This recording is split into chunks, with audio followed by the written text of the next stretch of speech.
Oh, you already know what time it is. Welcome to What's the Wrestling, where we talk about all things wrestling. I am your host, RJD here. And as you well know, we are switching some things up with the channel. Feels good to go live. Check your eyes to the screen, for our options have changed. We have the socials. Follow me, RJD. Follow me, RJD10K on IG, RJ699 on Twitter, Snapchat, RJD199. But most importantly, don't forget to follow What the Wrestling on Facebook and YouTube and TikTok.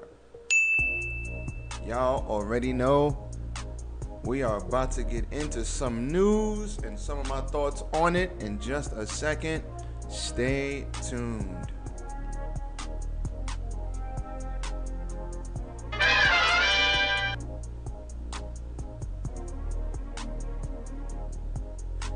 Let's go.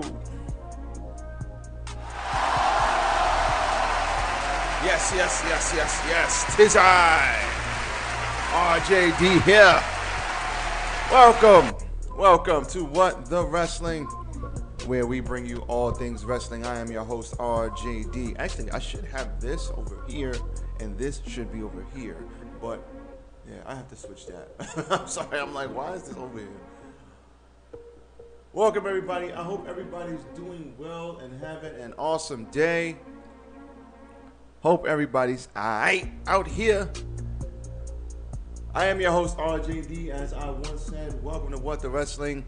Before anything, I want you guys all to like, comment, share, and subscribe to the channel. Do it! Just do it! Just do it, y'all. Subscribe to the channel. Hit that like button. If you dislike me, hit that dislike button. That's all love over here. But just want to let everybody know, like I said, I am starting from 0 subscribers. We switched the YouTubes, and that's okay. I ain't complaining. I am here for you guys' enjoyment and to bring you all things wrestling, news, and entertainment, and all of that. So we're gonna start from scratch, and we're gonna build it. We can rebuild him. Shout out to Seth Rollins. But it's all good. First of all, just a quick side note.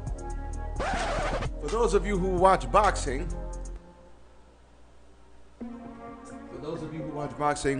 Terrence Crawford knocked out Sean Porter yesterday in a wild, fun fight. Very good fight. Can't lie, did not see Sean Porter getting stopped. Can't lie, didn't see that fight ending that way. I did favor Terrence Crawford, but I didn't think that that fight would end the way it did. So the fact that it did end that way, it kind of sucked for me, but it's all good. You know, Terrence Crawford is a beast. I got him number 2 pound for pound. He beat a guy that is durable, that has not been stopped. Yeah, he's been knocked down a couple of times, but he's never been stopped. And listen, some people had Sean Porter up in that fight by a round. Some people had Sean Porter down by a round. But after the 6th round, Terrence Crawford became a sniper, and he was just picking apart Sean Porter. And in round 10, he got him out of there. I think Spence and Crawford need to happen. That is the modern day Pacquiao Floyd, 2 undefeated guys going at it. I think Spence needs a tune-up fight. We got to test his eye out, make sure his eye is okay. Yeah, if we gotta wait another year for it, so be it. His eye needs to be completely healed and out of his head before he even fights Terrence. He needs to have a tune-up fight. Fight a guy that is formidable, that's going to push you, get you back in shape. But he needs to not go straight away after an eye injury. Or, besides the crash, which who knows how that affected him. Or for eye injury, don't go fight Terrence Crawford. Fight him at full strength. Now, shout out to Miesha Tate too. She did make a return to the octagon and she did lose. Miesha Tate, glad to see her back, but I think she had a good run, but it might be a wrap for Miesha Tate. Amazing career, awesome wins, awesome fights with Ronda. Beat Holly Holm within the last 10 seconds of the damn fight, put her to sleep. Miesha should hang him up again. She came back, she tested herself, she got back into shape. She did some good things, but you know what? I don't want to. She put up a good fight, but she lost to the better woman, so that's fine. Now, to the wrestling. Let's talk about Hit Row. So, they had plans for Hit Row before they let Hit Row go. Why does that make no sense? Because it doesn't make sense. So, as reported by Ringside News, they talked to some people from Fightful Select report that there was some backstage news going on, and it is as follows. There were some significant creative pitches for Hit Row. We just haven't heard how far they got. There were plenty of back and forth internally as to who should lead the singles in the group, if they should be faces or heels, and the direction of them in general. Now, it should be noted that they saw, Vince being they, saw Mr. Top Dollar as the man to be pushed in the group. Why, you might add? I'll tell you why. Because he's big. That's it. He's a big guy. He should be the leader of the group, leaving Swerve and Adonis to be there to pick up the scraps as the tag team. Now, nothing wrong with them as a tag team, but let's be honest here. The star of that group is Swerve, not Top Dollar. Top Dollar and Adonis, I believe, would have made a great tag team.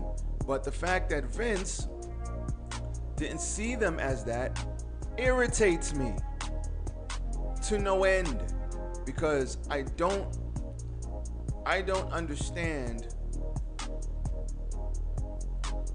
why this guy is so infatuated with just big guys. Oh, he's big. That's it. Why is he so infatuated with big guys? It doesn't make sense. I don't understand it. Vince McMahon is so infatuated with big guys that now listen, Top Dollar can talk. He's got charisma. In the ring, he needed work, but I'm not gonna say he was a bum, because he wasn't. But just because he's big doesn't mean that he's gonna be the right fit. And I don't understand why Vince just thinks everything has to be about big guys, because that shouldn't be the case. There are guys out there that are great, and they don't have to be freaking 6'5", 290,000 pounds. So I don't know what his infatuation is with it, but I'm telling you, it makes no sense. There's no way you're going to tell me that Hit Row should have just been Top Dollar and those two. And then they released B-Fab after signing her to a contract the week before. They let her go, and we know the story. Then they let the rest of the group go 2 weeks later. Swerve is already, I think, Swerve is gonna find work no problem. Top Dollar, B-Fab, and Ashanti the Adonis, I don't know. Now listen, let's stop the cap. Surprise, motherfucker. If you think that Swerve ain't gonna find work, you're out of your mind. You think that brother ain't gonna find work, you're out of your mind.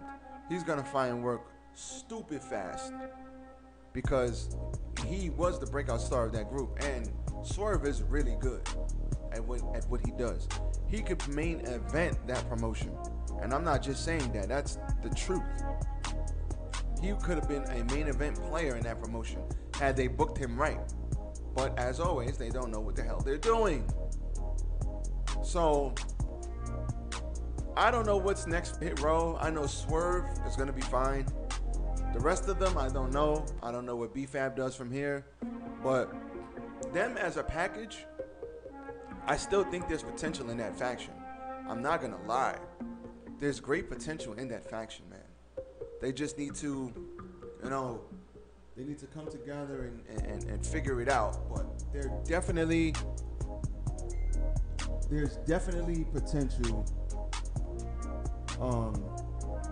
There's definitely potential for them to get right and do what they do. So let's see what happens.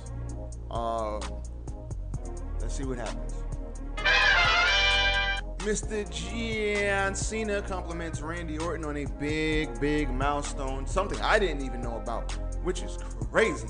So let's talk about it. Mr. Cena. Let's talk about Randy first.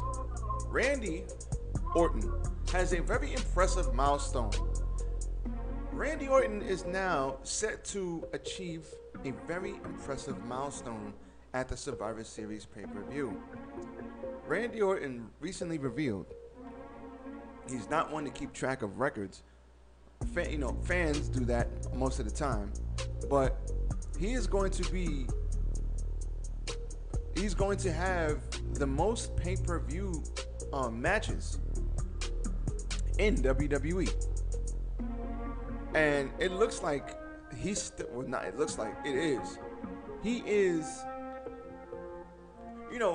let's stop. Let's stop. Let's run this. Let's drop this slow. Randy Orton has had his share of issues with the company, from wellness violations to, collarbone issues because he has a collarbone problem, to issues backstage with people when he was younger. And he's made it through all of them because he is Randy Orton, I think second generation superstar. And Randy Orton is really good. When he wants to be, he's really good. And he's an older guy now, so he's not gonna go out there and you're not doing much. You got a 2-minute segment. You're not gonna go out there and kill yourself. But make no mistake, a lot of people used to shit on Randy Orton, saying, "Oh, he's not that good. He's boring. Blah blah blah." No, Randy Orton is really good. And it's like the older he gets, it's like him and AJ Styles both. And I'm seeing this with Daniel Bryan too. Bryan Danielson, AEW. Excuse me, I need to drink some more coffee. The older these guys get, these guys know how to work. Chris Jericho, these guys know how to work. They're not gonna go out there and dive off of ladders and do crazy shit. Edge too. Edge is having some of the best matches I've ever seen Edge have. I remember Edge for the crazy ladder matches and the good promos, the good heel work. I love to hate Edge, just like I love to hate Triple H. But Edge now, I'm looking at Edge like, yo, his promos, his in-ring work, he knows how to work. He knows how to tell a story in the ring. These guys are professionals, and Randy Orton is on that level. John Cena tweeted out, "Tonight, Survivor Series achievement by Randy Orton is nothing short of mythical. I hope WWE superstars and WWE Universe, he added both of them, understand just how incredible it is. A milestone I'll never reach, I'll never reach and always admire. So proud of you, Randy. Thank you for the inspiration. Hashtag respect. Put some respect on my name. This guy, the fact that John Cena's bigging him up, and the wrestlers always big each other up, so that's not uncommon, but I don't think you guys understand. 177 pay-per-views by Randy Orton. He's got more than The Undertaker. He's got more than John Cena. He's got more than Shawn Michaels. He's got more than Triple H.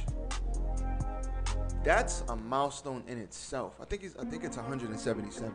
I have to get the proper number. John Cena bigged him up. That's a big deal. And shout out to Randy Orton for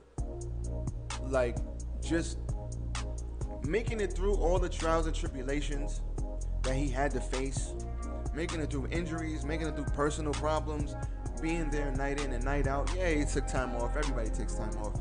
But Randy Orton has been a staple. And I almost forget that Randy Orton was back there in 09 and 08, 07 when he was just a young boy. When he had that match with The Undertaker, when The Undertaker was giving him a lot. Randy Orton is, I don't know if he's underrated. I wouldn't go that far, but I don't know if he might be underappreciated. The more I see Edge in his older age, the more I see Christian in his older age, and how good these guys are and how they could put on a fantastic match, the more I'm like, yeah, these guys are awesome. And they should be respected as such. That is great, man. Shout out to him. Shout out to Don DeMarco for and John Cena for putting them over. Good shit. Let's talk about Bronson Reed. Bronson Reed debuted for New Japan. Well, let's talk about Bronson Reed first of all. Bronson Reed, aka Jonah Rock, after leaving WWE. He recently debuted for New Japan Pro Wrestling, but now he's also on Impact. So it started when Josh Alexander was cutting a promo, and then Jonah's music hit. The former NXT North American champion wasn't stopped by security. He had quite a field day beating Alexander down. So he has now appeared on Impact and New Japan Pro Wrestling. This guy is awesome. He's going to be just fine working independent dates and stuff like that. He's gonna be okay. I have no problem with Bronson Reed, Jonah Rock. I have no problem saying that this guy is going to be all right. He's going to put on incredible matches because he's an incredible heavyweight. And WWE didn't know what to do with that guy, but they weren't big guys. But they don't, yeah, he's not 6'5", but who gives a shit? He's a big guy who knows how to wrestle, and he put on excellent matches, and he's going to be just fine. And they're stupid for letting that guy go. You stupid. Like I always say in all my tweets, go out there and make those guys regret even letting you go. First hand, make them regret that shit. Make them regret that shit. So, it's coming. It's definitely coming. A lot of people, let's talk about MJF. A lot of people thought Tony Khan had a problem with MJF saying what he did.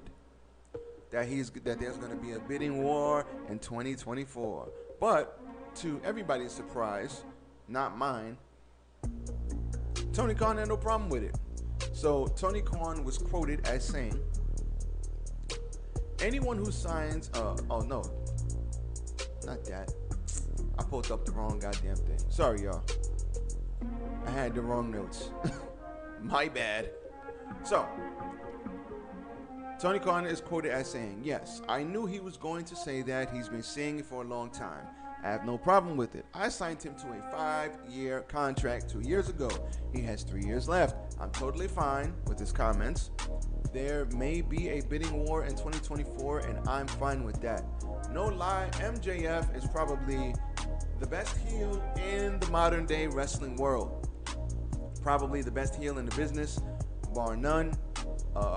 There are a couple of other guys who come close, but on the sticks, probably the best on the sticks right now. And for all of you guys who said MJF can't wrestle, you stupid. Get the fuck out of here! You are no longer allowed to say that at all. You are not allowed to say MJF can't wrestle because you be a liar. Because MJF can wrestle and he can talk. He can do it all. He's a 5'2" player. He's a 5'2" player. Look that up. In baseball, look that up. So I don't want to hear that bullshit about, oh, MJF, all he can do is talk. No, and the fact that he doesn't wrestle all the time makes it even better. It makes it even better because he doesn't wrestle all the time. We're not going to get a chance to see him all the time, which is great. It's what makes him special. And MJF is a beast. He's a beast in that ring and on that mic. And in 2024, he's going to make a shitload of money. Surprise, motherfucker. He don't make a lot of money. Instant millionaire. If I had a promotion and I had money to give away, whatever WWE is going to get, and WWE is not going to know what to do with MJF. They're going to take one look at MJF and they're going to make him a manager. They're not going to put him in the ring. Because MJF is he's like a big guy, but he's not like overly tall. He's not overly like huge.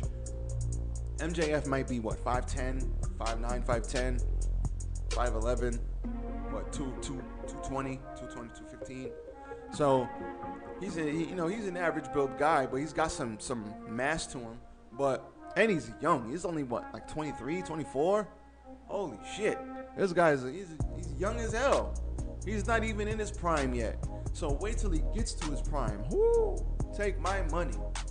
He's gonna be a savage. So I have no problem with him saying that. I know Tony Khan wouldn't have a problem with him saying that. Tony Khan allowed Daniel Bryan to say WrestleMania on his TV show. You think he gives a shit about MJF saying there's gonna be a bidding war for him? Hell no. Nope. And that's what I like about AEW. They're not afraid to say WrestleMania. They're not afraid to say elsewhere in another company, we did this. They're not afraid to crack jokes. They don't take themselves too seriously. And I love that about AEW because WWE is like, how dare you mention this? You can't say that. It's like, man, shut up. Take it easy. Relax. It's not that serious. News on Kenny. I have a newfound respect for Kenny Omega because Kenny Omega has been wrestling beat up for years. Literally years. And when he got the title, even though he's got fucked up shoulder, fucked up knees, he got an abdominal hernia, probably got a bad back, probably got a bad neck, probably got a bad ankle. This guy's all beat up, but yet he went out there night in and night out, continued to put on great matches, and you would never know that man was hurt if he didn't tell you. Because in the ring, he's still wrestling like a savage. So as reported by Dave Meltzer, shout out to the Wrestling Observer Radio, he has a lot of issues. Knees, shoulder, abdominal hernia, that he's been working through. There's others too. So he'll be getting multiple surgeries most likely. Everything is to be determined, but I guess he's getting a lot of these taken care of at the same time, but it's a lot of parts to rehab at the same time. I'm not sure where it all goes down.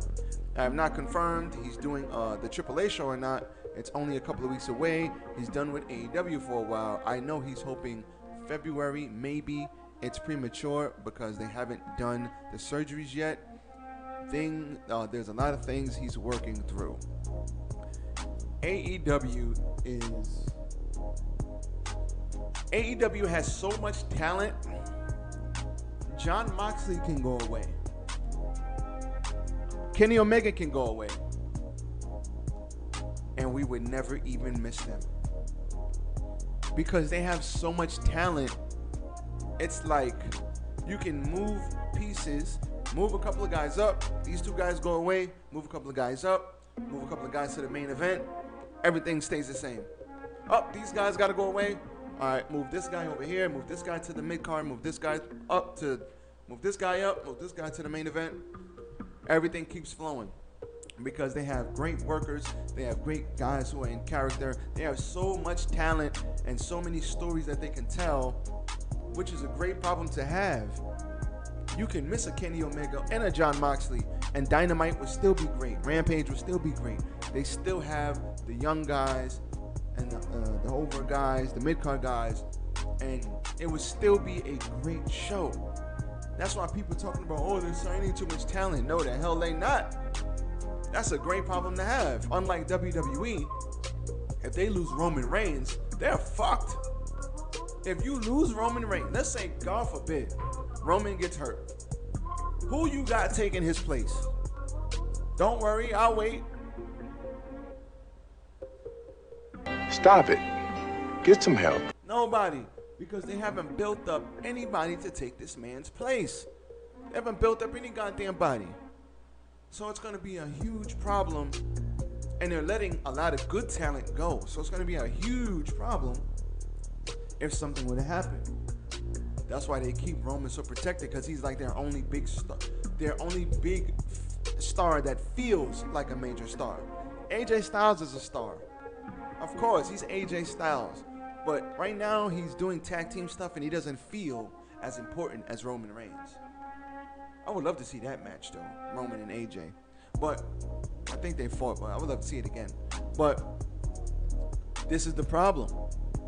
So, besides Brock Lesnar, who you definitely ain't going to see every week, and Roman, but somebody in AEW could go down. Moxley, get well soon. Omega, get well soon. And they don't miss a beat. It's a beautiful thing. So, shout out to Kenny. Hope he's okay. Hope he does what he has to do. I just hope he gets well soon, man. Fighting through all of those goddamn injuries like that, just get well soon, bro. Real talk. You know what I'm saying? Just, we got to get this guy okay. So, I do want to talk about something that I just saw. Paul Heyman on Mustafa Ali. He's one of the foremost talents in WWE. We need more people like him. Fightful Select, they're reporting this, and I agree with them. They got a lot of people that they're not doing anything with, and Mustafa Ali is really great. He was really supposed to win, getting that push a few years back, but it went to Kofi because he had a concussion. So let's see what he said. There are two ways to look at it. One way to look at it is time invested and potential, but it creates an opportunity for someone else to step up and grab it. The whole WWE mentality of grab the brass ring. There is a lot to say about seizing the moment and grabbing the opportunity when it's there. Some people need to create their own opportunity and realize that that when someone leaves, there is a position that is open. Usually, someone that is sixth on the card is bumped up, and as everyone moves up, an entry-level position is now open for someone to come in and steal the whole show and do something different and make themselves noticed to be better than everybody else. He continued to say some other stuff, but let's take a look at this. Look at Mustafa Ali, he continued. He is one of the foremost talents in WWE. Why? He consistently pushes against boundaries. He is going to be a sensation one day or the next. He is going to be. Why? He's not held to convention or what's been already done. He looks and says, this is what I want to do in the next 36 months and nobody else is doing it. We need more people like that. We need more people like in NXT. Young talent sitting there saying, I'll do it better than what anybody else is doing. Glad these guys are doing well. Put me in there. I'll change the game, disrupt the industry. I agree with him. Wise man. Yes, my tribal chief. Tell these people to acknowledge me. Shout out to Roman, man. Oh, I love this tribal chief character. I love it. But he's right, man. But the problem is you gotta let these guys go out there and be them. You can't hold these guys back. You gotta let these guys go. And that's the problem. Sometimes they don't let these guys go. Mustafa Ali is great, but you can't be booking him to be a loser. Why did Retribution fail? Because they put Retribution together, all of those talented guys. Mustafa Ali is the damn ringleader. That was awesome, but you didn't do shit after that. You had them losing every week. So while I agree with Paul Heyman, yeah, you got to step up. You can't step up if when you try to step up and you have something creative you're finally doing, you put a band of people together, you could have had those guys go out there and raise hell. Do you think the Shield would have worked if when those guys came out in their black turtlenecks and we didn't know who the hell they were, they lost every single week? No, they came out, they were badasses. They came out in turtlenecks. Turtlenecks looked like shit. Put them in military vests. Had them with a badass entrance. Had them coming out of the crowd. But they weren't losing matches every week. They got over. You know how? Because you push them and you let them be them. 3 different guys, 3 different styles, 3 different personalities, and they got over. The problem is, you put Ali with Retro, you got Ali doing this stuff. He could have did the tag team stuff with Mansoor. They could have got the titles. Both of those guys are amazing wrestlers. You could have told the story there. You didn't do it. Nope. Retribution. They could have did something there. All of those people in Retribution, very talented. Like 3/4 of them are released right now. But Retribution came out, made a big splash the first night, and they lost. We actually were excited about this new group. And Mustafa Ali as the leader. As a heel, as a bad guy. I liked it. I was intrigued. But you got them losing every week, making them look like suckers. Nope. Then you got Mustafa Ali fighting with Mansoor. They're putting on good matches. But now what? Nope. Come on, man. So, why I agree with the wise man, he's right. They still got to give a guy a little something. Give him something to work with. Every time you put Ricochet out there, he wows the crowd. Why is Ricochet not on TV every week doing that? Why is he not in meaningful matches? Why is he not fighting for the Intercontinental title, US title? He's a former North American champion. He ain't got to put the world title on the guy, but goddamn, get his ass out of catering. Nope. So while he's right, don't give me that bullshit. If Ricochet was 6'2", 230 pounds, they put his ass on TV every week and let him flip around out there. But being that he's not, this is what we got to deal with. But every time he goes out there, he wows the crowd. Every single time. So come on, man. Come on, man. Do it! Just do it! That's all I got. That's all I got. Listen. This has been great conversation. This is your What the Wrestling News Brief. Survivor Series is tonight. I will be reviewing it tomorrow. I am not getting on tonight because some of us have day jobs that we have to go to. So